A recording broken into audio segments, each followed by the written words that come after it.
Welcome to the Bold and Determined Podcast with your man Victor Pride. And right here on the Podcast for Winners, we're bringing you motivation and mindset for the killers and real dealers, the makers and the takers, the winners and the grinners, and goddamn, even the sinners too. Let's get started.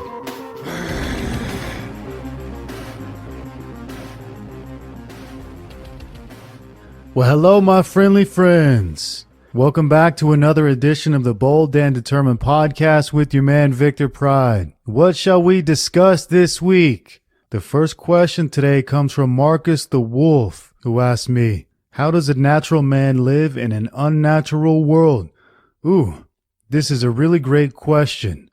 And one thing I want to say right off the bat, we all live in a natural world. We do not live in an unnatural world. It only seems that way sometimes in our minds. Do me a favor right now. Look out the window. Tell me what you see. You see nature, because nature is never separate from us. Even if we're in the deepest, darkest city, we are still a part of nature. It is never separate. We are always in nature. Even if we are in a house or a apartment complex, we are always in the middle of nature. So we need to understand, number one, that we are never apart from the natural world. We are always a part of the natural world, always and forever. It is not possible for us to be apart from nature. So where we live is the natural world. And one thing we have to do is simply understand that. But so many of us do not understand that. And in the minds of so many people, they believe themselves to not live in nature. They believe themselves to not be natural. They believe themselves to be above nature. That is what the average person today believes. They believe that they can disrespect the laws of nature. They believe that they can break the laws of nature and that nothing bad will happen to them. But then they go look in the mirror. What do they see? Fat, sick, and stupid is what they all are. Everybody who breaks the laws of nature ends up the same way. Fat, sick, and stupid. So how does a natural man combat this? Well, it's very easy. The number one thing you do is always listen to your gut instinct, because everything we know comes from the gut. And if the gut says do it and we don't do it, we didn't listen. If the gut says don't do it, but we did it, we didn't listen. And here's one very important tip that I'll give for you. Always do exactly the opposite of what the governments of the world tell you to do. Listen here. Governments exist to get you to do things that you would never do naturally. That is the role of a government. To get you to do stupid things you would never do naturally. For example, to get you to eat 6 to 8 servings of bread a day and a very little bit of meat. It is the governments of the world who have convinced you that meat, your natural food, your natural diet, they've convinced you that it's unhealthy for you. And they've convinced you that rabbit food and cow food and sheep food is healthy for you, even though it tastes like shit. Here's what the average idiot today thinks. If a food tastes bad, it must be good for me. What kind of sense does that make? If you're out in nature, what are you going to eat? You're only going to eat the food that tastes good, and you're going to spit out the fucking leaves that don't taste good. You're not going to eat them because they don't taste good. But the governments and the scientists of the world have convinced the average person that plants are their natural food, even though they don't taste good. And that meat, your natural food, they've convinced you that it's unhealthy for you. They've convinced you to stop eating the most important macronutrient known to man, which is animal fat. They've convinced you that it's not good for you, that it's going to give you a heart attack. They've convinced you that if you eat too much of it, you're a glutton. If you eat too much of the food that you absolutely need to survive and thrive, they've convinced you that you're a glutton. So simply don't listen. That's the secret of living naturally. Don't listen to the outside world. You have to go inside your own head, your own world, and live on gut instinct alone. Instinct is never wrong. Government is always wrong. Scientific studies about what to eat are always wrong. Commercials about what to eat are always lies. Your body knows exactly what you need to eat. This is a big if you give it the food that it needs in the first place so that it knows. Most people today are living on chemicals.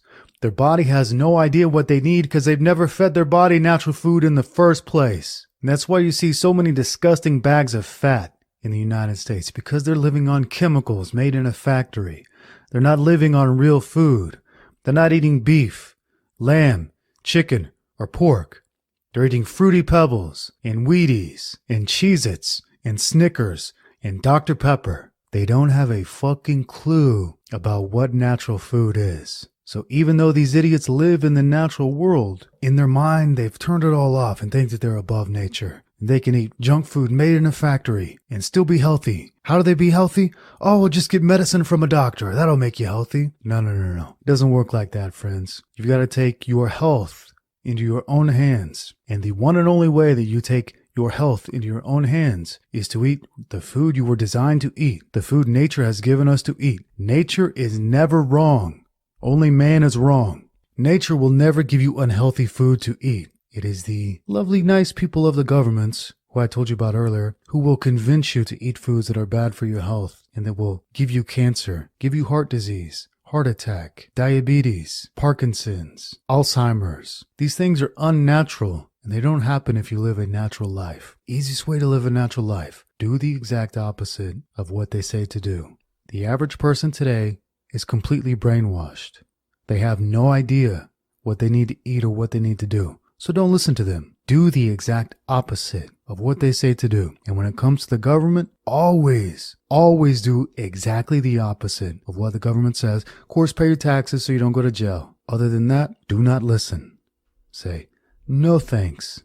And I think you'll find that when people die of starvation en masse, they die of starvation because of some plan or some scheme the government cooked up. Or generally, the government just stole their food from them and sold the food to somebody else. So the best thing you can do in this life, if you are a natural man, is to listen to your gut instinct and never listen to the people whose sole job is to tell you to do the opposite of what you should actually do. And if you do want to listen to them, fine, just listen and do exactly the opposite. That is how you remain a natural man in a unnatural world. Big Bry asks, Yo, Uncle Vic, appreciate all your hard work and knowledge. Will we see a Kindle edition of Monk Mode? Big Bry, we will not see a Kindle edition of Monk Mode, and I'll tell you why. You make jack fucking shit in royalties when you sell your books on Amazon Kindle. They take all of your money and give you just a little chunk of it. So I repeat, I will not be giving any of my business to Amazon. For what? They keep the profit, they keep the customer's email address and the customer information, and they give you a little chunk of it. I don't understand these people, these so-called artists, these so-called entrepreneurs who sell their books on Amazon for a pittance. They're not making any money. Listen to this, boys. Anybody who is selling a book on Amazon is not making a fucking dime. They're not making any money. I'm in this business for two reasons. One, because destiny has chosen me to do this. And two, to make money. If I can't make money, I'm not going to do it. And on Amazon, you cannot make money selling a book. You can make money doing other stuff. But in regards to Kindle books, you barely make a nickel and a dime. So you can bet your bottom dollar that Monk Mode will never be available on Kindle. If you want Monk Mode, buy it in PDF. PDF is better than Kindle anyway. The only benefit Kindle gives you is you've got an app for it. Well, whoop-de-fucking-do, you've got an app. Guess what? PDF doesn't need an app. Just click on it, and it opens, and you can read it, and it looks way better than Kindle. James asks, Hey Vic, just wanted a word of advice on how to schedule Monk Mode around my job. I work irregular shift patterns, so sometimes I start at 5 a.m. Sometimes I don't start until 6 p.m. and usually work up to 10-hour shifts. How can I fit Monk Mode around this? Well, gee golly, here's what I would do. I'd use my brain to figure out a solution. That's what I would do. I'd use my brain. If you can't figure out how to work Monk Mode into your schedule, give it up. Just give it all up. Give everything up. Give up your dreams of being an entrepreneur. Give up your dreams of being rich. Give up your dreams of everything. Because if you can't figure out how to work the Monk Mode schedule into your schedule on your own, through your own creativity, then nothing is going to happen for you. In fact, email me. I'm going to give you a refund on Monk Mode because it's not for you. You have to have a bit of intelligence and creativity to do this. If you don't have that, you've got nothing. It is a prerequisite for you to have your own creativity. If you don't have that, you've got nothing. So how do you schedule Monk Mode into your job? How do you figure that out? You figure it the fuck out. That's what you do. You figure it the fuck out. If you can't figure out the plan that I laid out for you, the step-by-step plan, completely step-by-step plan. If you can't figure that out, how to work that into your schedule, you need me to do that for you again. contact me for a refund, because it's not for you. Blade says, and this is going back to our talk on chemtrails from the previous episode. He says, I was living in Florida a few years back when my family was living in the suburbs of Des Moines, Iowa. On the phone, my mother would tell me there are chemtrails in the sky. The government is poisoning us. I thought she was crazy. In Florida, I did not see them, so I did not believe they existed. When I went to visit my family a few months later, I could not believe what I was seeing.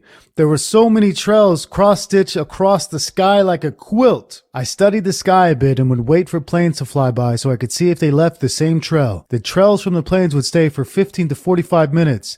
The chemtrails would last the whole day. I noticed something else very strange. I would wake up with the song playing in my head every day. It could be a song I hadn't heard in years. That had never happened to me before. Something else I did not like. Iowa is a farming state, and my parents live in the thick of it. Every single farm I saw had signs in the fields that would say Pioneer or Monsanto. I was pretty oblivious to the world back then, and I asked my mother what those meant.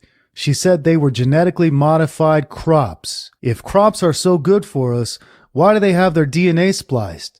And how can something be for us if it's made in a laboratory? Ooh, what a great comment, friend, and I'll answer your last question first. Food that's made in a laboratory isn't good for you. They've simply convinced you that it is, and you keep eating it and making yourself sicker, dumber, and weaker. It's not real food. It is food that did not exist over 100 years ago. It is food from a laboratory. That's what your fruits, your vegetables, and your grains are. So when they tell you this food is healthy, understand that they own the factories. They own the farms that produce this food that sell it to you. You dumb fuck. Can you understand that?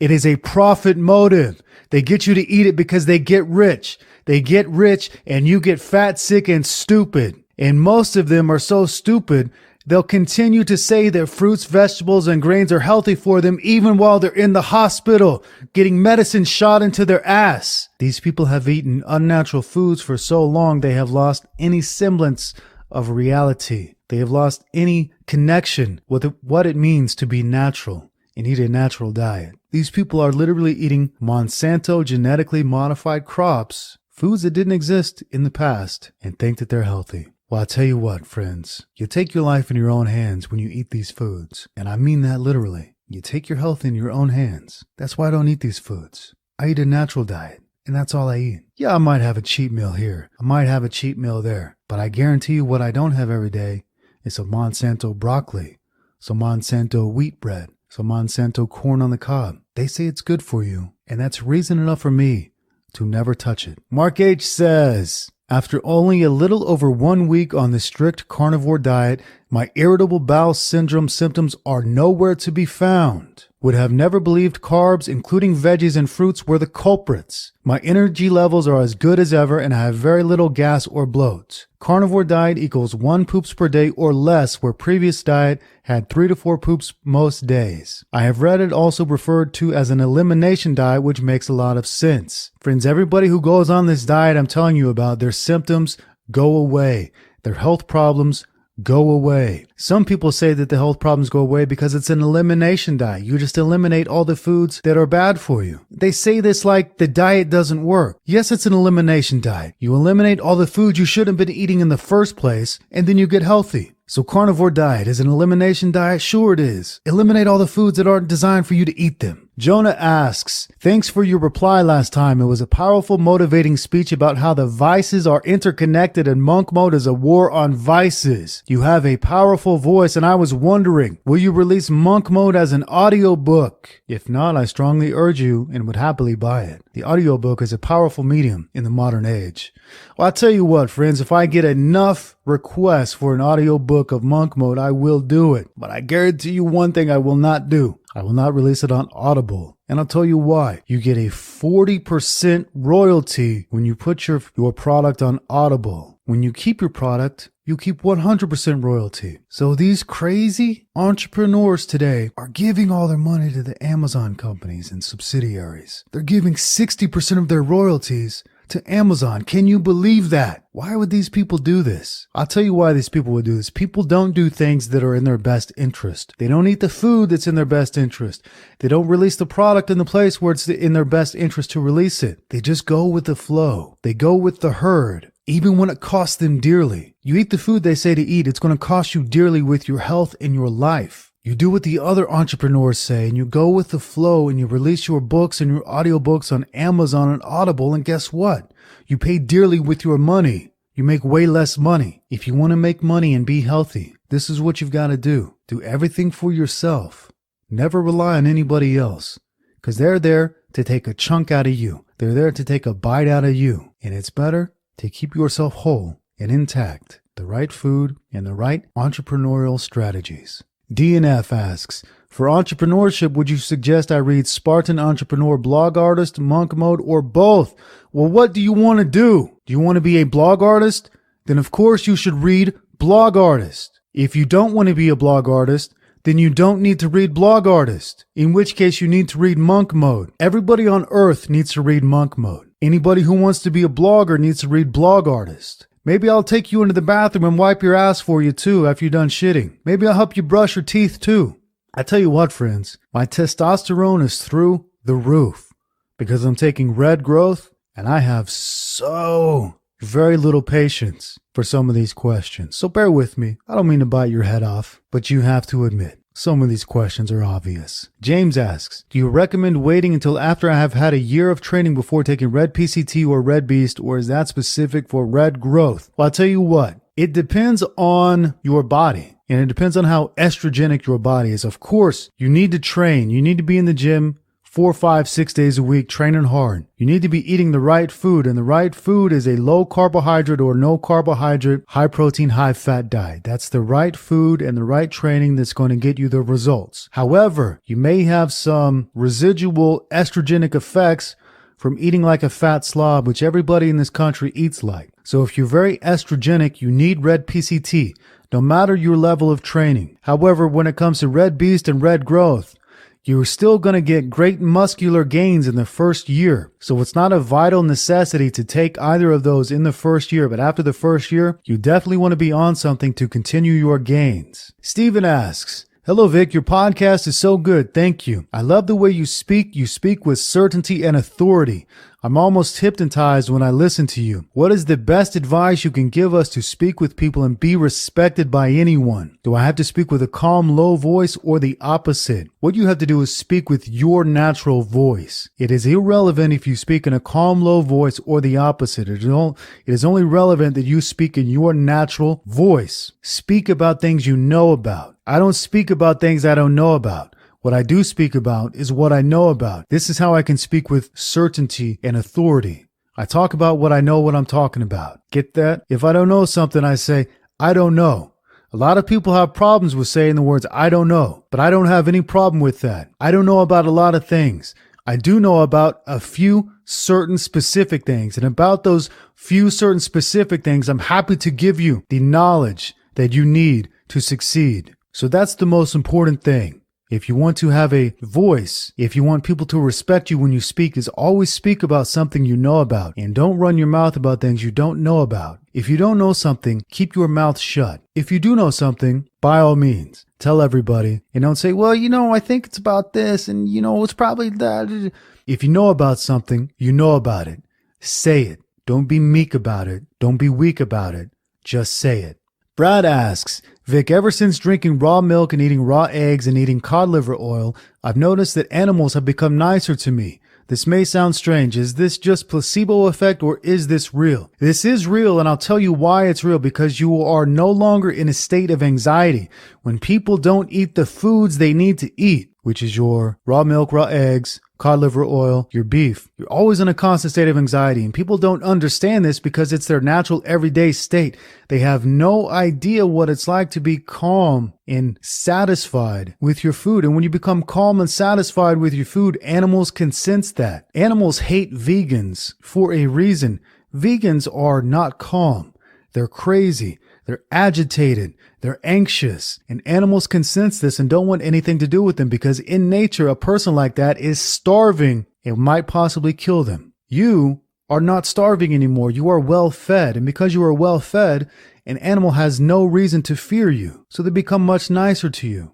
New Empire asks, Victor, are you familiar with Dmitry Orlov's 5 stages of the decline of an empire? Yes, I am, and I spoke about it in a previous podcast, so please go and find that. He goes on to ask, do you think the U.S. will collapse like the Soviet Union, and if it does, will you move? Ooh, this is a very interesting question, and the answer is that yes. The U.S. empire will collapse. That's an inevitability. All empires collapse. No empire lasts forever. The question is, will it collapse in our lifetime? And I don't think so. I really don't think so. Even though it is in decline at this moment, it is a crazy place at this moment, I don't see anybody else taking the place of the Empire of the United States anytime soon. I think we've probably got 100 years before the true decline happens. And in the meantime, it's going to get worse and worse and worse and worse and worse and worse and worse. America is still going to be the #1 empire in the world. If it does collapse, will I move? Well, it is collapsing. It's collapsing right in front of our very eyes. It's just going to take a long time for somebody else to replace America. He goes on to say all of the modern day Russian oligarchs were created during the USSR collapse because they took possession of a large property industry, i.e. oil. Do you see any great opportunities in a collapse? Of course, the biggest opportunities are in a collapse, but you're going to have to be ruthless to take advantage of those opportunities. Those opportunities are not for your average person. Those opportunities are for the most ruthless in society, the biggest wolves. Most of the sheep are going to get eaten. They're not going to get anything. They're going to get eaten by the wolves. Jesus Sotelo asks, hey Vic, what is your take on wearing a tailored suit every day, even if you are still a guy in the trenches making a name for himself and not exactly at the top yet? That is a great idea. If you're a guy in the trenches, you should absolutely wear a tailored suit every day because it's going to make a very big difference on the way other people treat you and the way that you treat yourself. You're not going to be in a tailored suit sitting down jerking off to internet porn instead of working. If you're in a tailored suit every day, it puts you in the right mindset to get work done and to advance in this life. So you should always dress your best until you've reached a level where it doesn't matter how you dress. He goes on to say, the reason I ask this is because I recently got myself a tailored suit for a job interview, and when I go out in it, I feel an immense feeling of power and authority. That is exactly correct, my friendly friends, and that is one tenet of 30 Days of Discipline. Always dress your best, because when you do, you have a feeling of power, superiority, and authority. And that feeling is palpable, and all people who cross paths with you can feel the power radiating from you. So you should always dress your best until you've reached a level like me where you have had so much success that it doesn't matter what you wear. You could wear sweatpants all day, or you could wear whatever you want. And your aura, eventually your aura will change. Your aura will develop, and you don't have to wear that suit anymore to project power and authority. You just project it no matter what you wear. But when starting out, always dress your best. Jacob asks, hey Victor, what's the ideal diet for hard gainer skinny guys? There's only one ideal diet for humans. I don't know how many times I have to say it to you. There is one ideal diet for humans. And there is no such thing as a hard gainer, just a no-brainer. If you're a hard gainer, do this. Eat more food. If you're skinny, do this. Eat more food. If you're fat, do this. Eat less food. The ideal diet for the skinny hard gainer is the ideal diet for every human on the face of the earth. We all have the exact same digestive tract. The ideal diet for every human on the face of this earth consists of animal products, animal foods, beef, pork, chicken, eggs, raw milk. These are the ideal diets for all humans on the face of the earth. This is the diet that people ate for millions of years while we lived as hunters. Now, do you think there were any ultra skinny hunters who were able to go out and hunt a bison or a woolly mammoth? Of course not. They were all very well muscled for a good reason. Protein and fat are what build muscle on the human body. Eat more of it. Eat a lot more of it. If you're skinny, eat all goddamn day until you stop being skinny. Zachariah asks, what happened to New World Ronin? I lent my copy to a friend. Upon recommending your site to purchase his own, he couldn't find anything. Why is that? I'll tell you why that is. Because I sold a ton of New World Ronin copies, and I made barely anything from it. So I yanked it from Amazon forever. And I'll figure out what I'll do with it later. But I sold a ton of copies on that book. And I released that book on Amazon, on paperback and on Kindle. And I sold a ton of copies and barely made anything. And that left a real sour taste in my mouth. So I yanked it, and I did it out of spite. His second question, what is the best place to live for a month that is cheap and legal for all of your red supplements? Maybe somewhere raw dairy is legal too, so I can really milk the mass gaining benefits during the cycle. I plan on doing this just to experience red growth. I will be traveling from Australia. Ooh, that's a great question. If you want raw milk, you can get raw milk in the United States, and you can get all the red supplements in the United States. And if you're on a road trip, the United States is awesome for road trips. Absolutely awesome. We have some of the best nature in the world. There's a gym in every town. There's 500 gyms in every town. So the U.S. would be a great choice. It is much harder to find raw milk in a lot of the other countries I've been to. You can find it here and there, but I've had the best luck finding raw milk. I'll tell you what, I found some raw cow milk the other day that blew my mind. It's so delicious. Upon my return to the United States, I tried 2 different raw cow milks, and I didn't like either of them. They were not good. But I stumbled upon some raw milk in a store here where I'm staying, and it might be the most delicious milk I've ever had in my life. Even nicer than raw goat's milk, which I love very much. So if you are looking for a place where you can train, where you can have a nice 30-day trip, where you can get some raw milk, and where you can take all of the red supplements products, I'd say go to the United States. Hustle of Thoughts asks, may I ask for your own interpretation of the Japanese concept ikigai? He's only asking this to see what you can do to let the younger generation, the younger soldiers, the struggling artists, to understand why passion can be replaced by ikigai.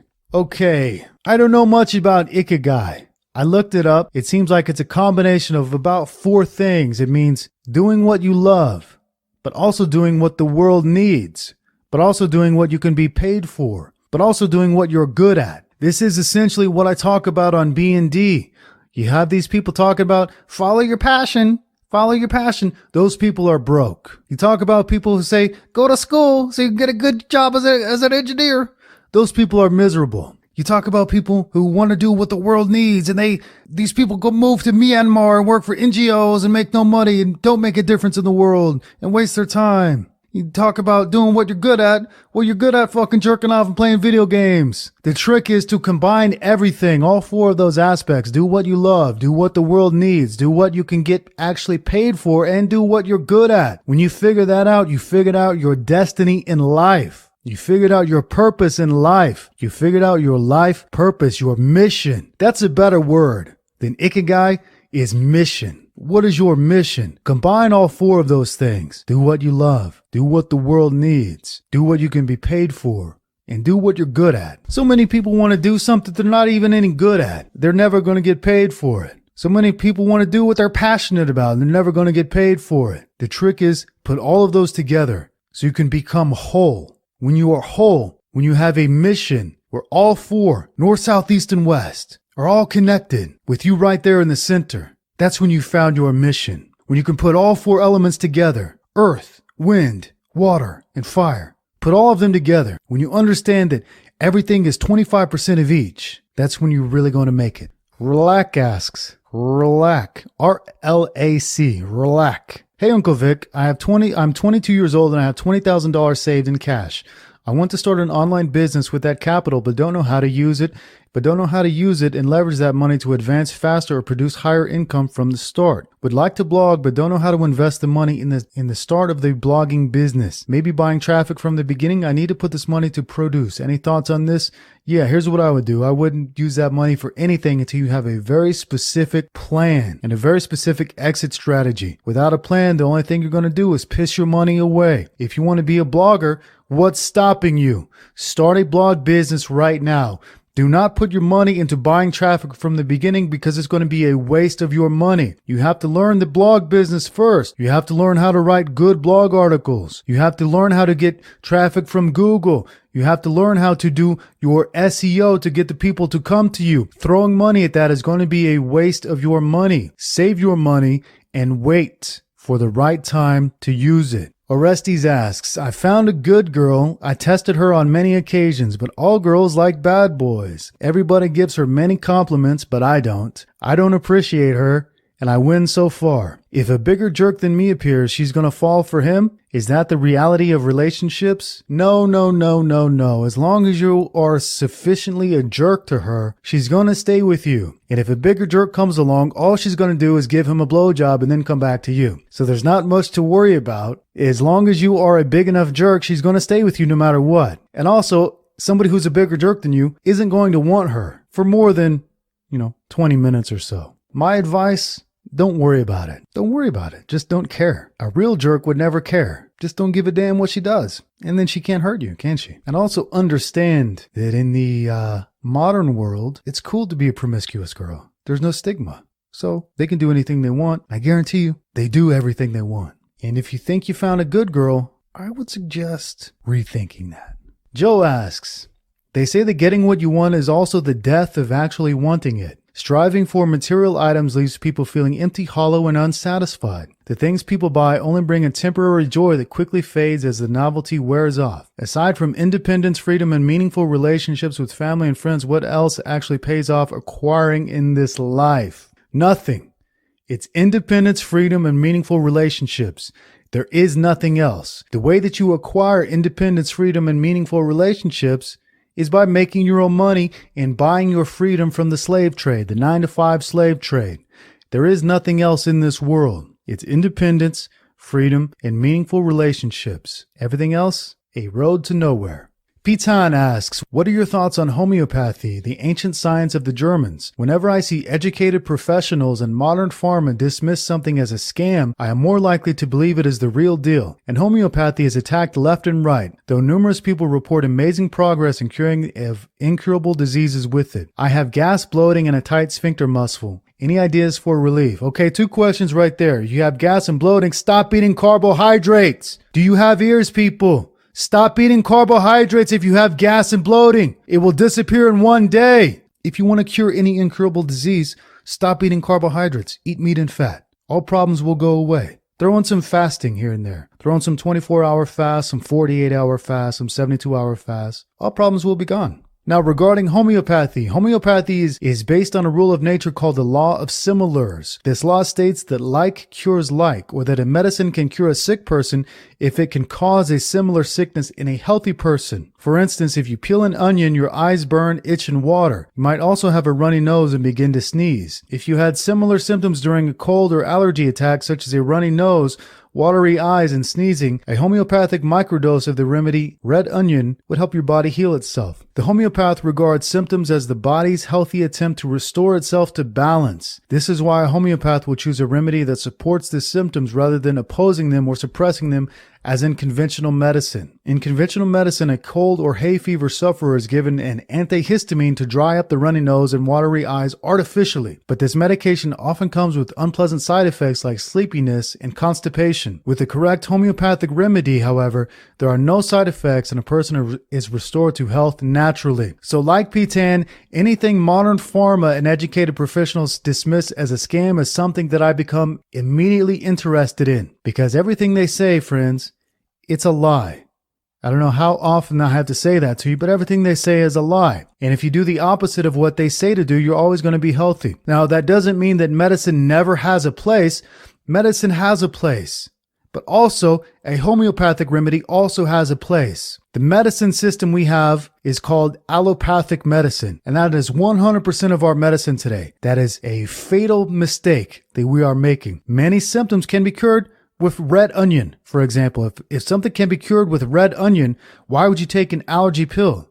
Well, to make somebody rich. That's why. Now, homeopathic medicine doesn't cost anything. So of course they have to demonize it. And like I said, anything they demonize, anything they say is bad, it's actually good. Just do the opposite of what they say, and you're always going to be healthy. His next question is, have you ever felt that bloating and gas increase very low back pain? I also notice that when my bowels are perfectly clear, I am abundantly infused with energy regardless of what I eat. And when my bowels are not working properly, even a super clear diet won't make me feel well. Yes, this is one reason why so many people today don't feel well, because they always feel like they have to shit. They always have obstructed bowels from eating fiber. They tell you to eat fiber all the time because fiber helps you go to the toilet. Wrong. Fiber makes you constipated. So when you're eating fruits, vegetables, and grains, you're never going to feel good. You're never going to feel light. You're never going to feel clear because you always have to shit 3-4 times a day. And you can never shit properly because you're eating the wrong foods. When you take those foods out of your diet, you become super clear. And you shit properly once a day, once every 2 days, and then you're light for the rest of the day. It's amazing. It's an amazing feeling to be light, from going to having to shit all the time to being normal. When you watch dogs take a shit, what do they do after they take a shit? They run. They go for a run. They feel good. They have a burst of energy. That's exactly what it's like when you eat the right foods, when you eat the right diet. You cure all problems when you eat the right diet, especially your problem shitting. Alex Thomas Quinn asks, will there be a B&D forum? I think there's a good chance there will be a paid B&D forum in the future where all of the Ronin can network with each other and talk about forbidden topics that we cannot talk about on the open site. So I think there's a very good chance that that's going to happen. Stay tuned. Snow Whiteman asks, hey, Uncle Vic, love your podcast. I understand if you cannot answer, but do you have an opinion on World War II and Nazism? Yes, I do. I do have an opinion on it. Maybe I should keep that private for the forum. Stan asks, are performance-enhancing drugs worth it? What are your views on using steroids in general? Okay, are they worth it? It depends on what your goal is. Are you an athlete? Then yeah, they're worth it. Are you a bodybuilder? Then yeah, they're worth it. Are you doing it just to get ripped up for the beach, to look good for the girls? No, it's not worth it. You can get ripped naturally by following the carnivore diet and eating 1 meal a day and occasionally fasting for about 48 hours. That will get you absolutely shredded and ripped. And in fact, girls don't even like the bigger guys. More often than not, they like the lean but almost skinny looking guys. So that's a more natural body. And if you're in this to get girls, I would suggest going for that body type rather than a bodybuilder's body type. So are enhancing drugs worth it? Again, it depends only on what you're using them for. If you're using them just to use them and you don't have a reason to use them, of course they're not worth it. But if there is an end goal, if there's something you are trying to achieve, then yeah, they are worth it. What are my views on using steroids in general? It's like any other drug. What is your purpose for using it? If you're using it for a purpose, I don't have a problem with it. If you're using it just to, I'll tell you what, most of the people I see in the gym who are using steroids look like absolute shit. They are fat-bodied water buffaloes. They don't know what they're doing. They're using it to get bigger and stronger, but what happens is they just get fatter and more water bloated. So most people doing it don't know what they're doing, and those people should either stop doing it or learn what they're doing and have a reason for doing it in the first place. Sebastian asks, what do you think of the amazing liver and gallbladder flush by Andreas Moritz? Apparently you could expel your gallstones with this method without surgery. This makes me seem to wonder what other kind of home remedies are there on the horizon. Every problem we have in the world, there is a home remedy for. Every single problem we have can be fixed easily. The medical industry sells you surgery and medicine. They even cut out your organs and cut off parts of your body and give you toxic medicine to cure things that can be cured naturally. Nearly all problems you experience can be cured with a carnivore diet and periodic fasting. Nearly all of them. But they don't tell you this. Instead, they take your money, cut out your appendix, they give you medicine, then they give you a bill. You have to understand that the medical industry is not filled with people who have your best interest at heart. It's not even filled with particularly smart people. It's filled with people who are trying to make a living. And they've gone to a certain school that told them what to do. And that school pumps out doctors to pump out the money. They're not there to help you. They're there to make money. Like all professions in the world, they're there to make money. You have to take your health into your own hands. If you don't, you're going to be in surgery for gallstones? That's insane. They can come out naturally. Of course, they don't tell you that, do they? He also asked, do you know a good course on how to learn copywriting? No, I never took a course on copywriting. I did it the old-fashioned way. I developed a product, and then I learned how to do it myself. So I would suggest a young copywriter develop their own product or start writing copy for another product that you like. So for example, if you liked Monk Mode, you could write copy for a Monk Mode sales letter and get good at it that way. Because the only way you're going to get good at something is if you do it. And if you don't do it, you're never going to get good at it. You can take all the courses you like, but until you actually do it, it's all pointless. You could read 1,000 books, but if you never leave your bedroom, you're not going to know much of anything. Marcus asks, Vic, ever find it funny how society is completely backwards? I find examples on a weekly basis. One of the best nationwide examples is the MAGA hat in America. The hat literally means Make America Great Again, yet is commonly associated as racist or fascist and commonly treated with hostility. I think the picture of the reality in America cannot be painted any better than this. What is your take on that? Well, I agree with you 100% there. The reality in America, we're headed towards a communistic, socialistic, dystopian hellhole. I don't mean to burst your bubble, but that's where we're headed because the children of today, they're not taught reality. They're taught everything is racist, everything is sexist, everything bad it's fascist. Oh, somebody wants to make America great again, that's bad. I'll tell you what America is. America is suicidal. We could blame the Jews all we want. We could blame the Muslims all we want. We could blame the Mexicans all we want. White people are suicidal. They're committing suicide en masse. It is our fault. Our world is the way it is. It is our fault. It's not the fault of the Jews. It's not the fault of the Muslims. It's not the fault of the Mexicans. White people are suicidal. They're committing cultural suicide. That's why they don't like the Make America Great Again hat, because it goes against their plans of suicide. This happens in all empires of the world. All great empires of the world experience the same ebbs and flows. You have a period of great prominence and prosperity, then periods of decadence. And this periods of decadence devolves into self-hatred and suicide, basically. So white people are the most suicidal people. And I mean culturally. I don't mean they're going to slit their wrists at any time, but I mean they're committing cultural suicide. And they are the most suicidal people I've ever met. I don't even like being around white people anymore. Just between you and me, I know a lot of great white people out there. I'm not racist against white people, but they are suicidal and I don't like being around them, to be perfectly honest. I like people who have pride in their culture, who have pride in their people, who have pride in their ancestors. American people literally hate their own ancestors. They literally talk about their grandmothers and grandfathers like they were retarded pieces of shit. So it is what it is. New Empire asks, Vic, I recently requested an audiobook to be added to Audible. The book he requested is Shadow Men by Anthony Napoleon. And they gave him this response. In regards to shadow men and the social biology of imagery, which was also written by Anthony Napoleon, they say, I am sorry to say that they are not available on site as whoever the publisher sold the rights to has chosen not to produce them into an audiobook. Unfortunately, we are unable to access the rights, so are unable to produce it ourselves. Many thanks, blah, blah, blah. He says, does this sound right to you? Why would he sell the rights or not allow his own book in audio format? Well, he probably doesn't own the rights to his own book. Most people don't self-publish books. Most people don't own the copyright for their own book. A publishing house generally owns the copyright for his book. So that would be why he has no say in this matter. And why would they not want to allow his books into audio format? Gee, I wonder. Why would they not want more people to read Shadow Men?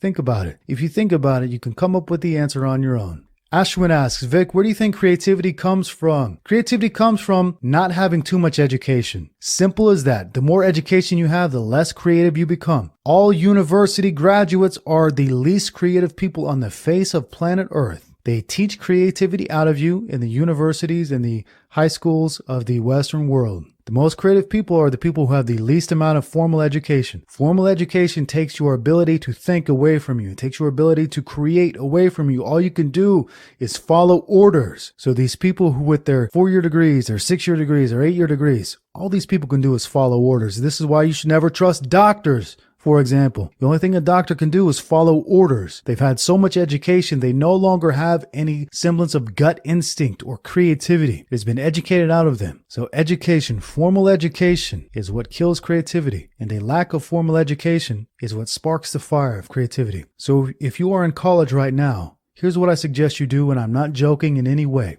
Drop out.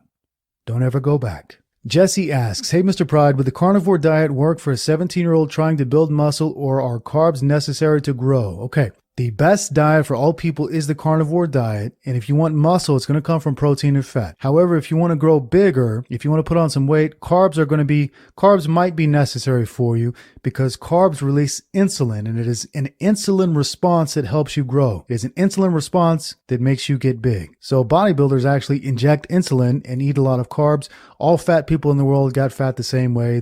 They ate a lot of carbs and the insulin response made them get bigger. So having carbs for a set period of time to gain weight is fine to do. If you want to get bigger, absolutely, you must eat your meat, your protein and fat. You could also add some carbs in to get big as well. Octavio asks, should we remove the egg whites in the zero-carb diet? Does it contain mostly carbohydrates? No, you should not remove the egg whites in the zero-carb diet, and I'll tell you why. Nature knows better than you know. When you fuck with nature, you fuck with your own health. Nature put egg whites and egg yolks together. Nature did not make them separate. Neither should you. If you want to be healthy in this world, you have to follow the laws of nature. The more you fuck with the laws of nature, the more you break the laws of nature with the food you eat, the sicker you get. Simple as that. Cornelius asks, a lot of Muslim people are coming to America, Europe for a lot of reasons. What do we know about these people, and can we learn something from them? I see a lot of them have strong family values, bless their food, no feminism, equality, etc.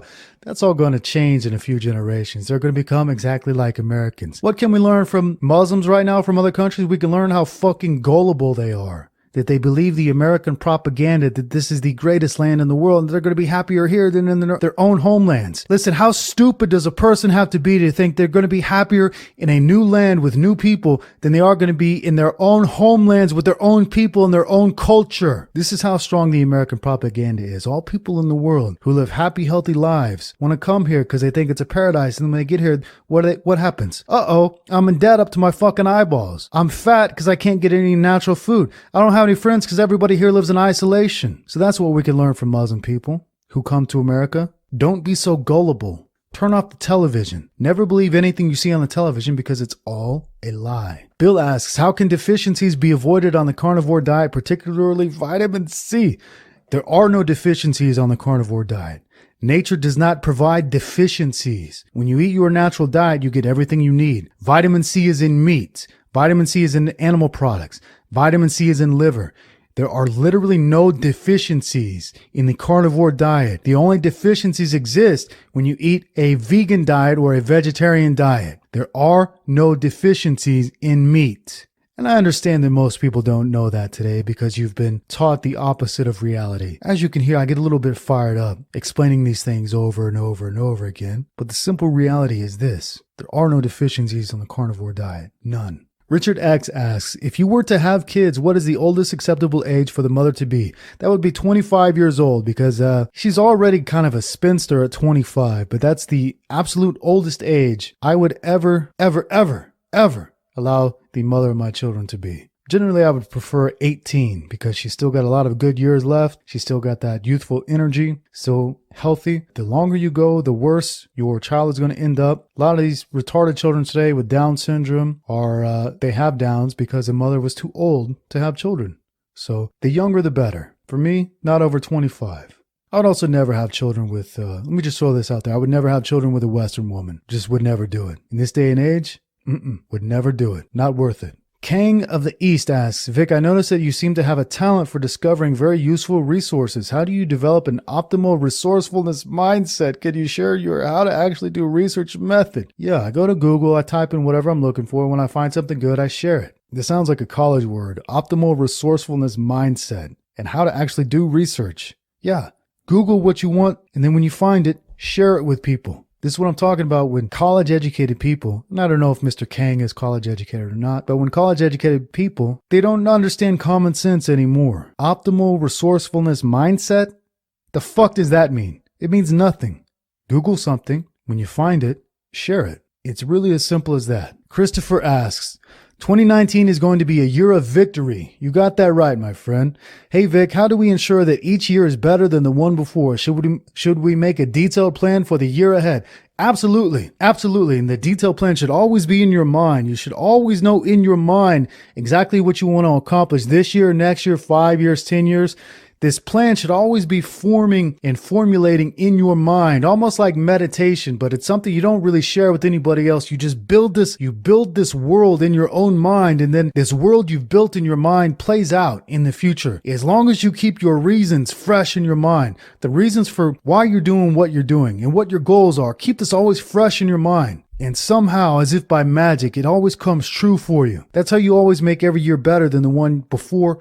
always have it in your mind of what you want to do, what you want to accomplish, what you want to be, what you want your life to look like. Always have it in there. It always comes true. Daniel asks, I need your opinion on an issue. I'm living in Australia and seeing a Southeast Asian girl. She hasn't been in the country long and is everything you would want in a woman and is a million times better than the average Western woman. The only thing preventing me from getting in a relationship with this woman is her race. What do you suggest? Ooh, that's a real great question, a fun question. What do you say we cover that in the next episode of the Bold and Determined podcast? We'll get into interracial relationships between I'm assuming a white fella and a Southeast Asian girl. You know I've got a lot to say about that. We will discuss the situation between a Aussie and a Southeast Asian girl. Until then, friends, have a nice day.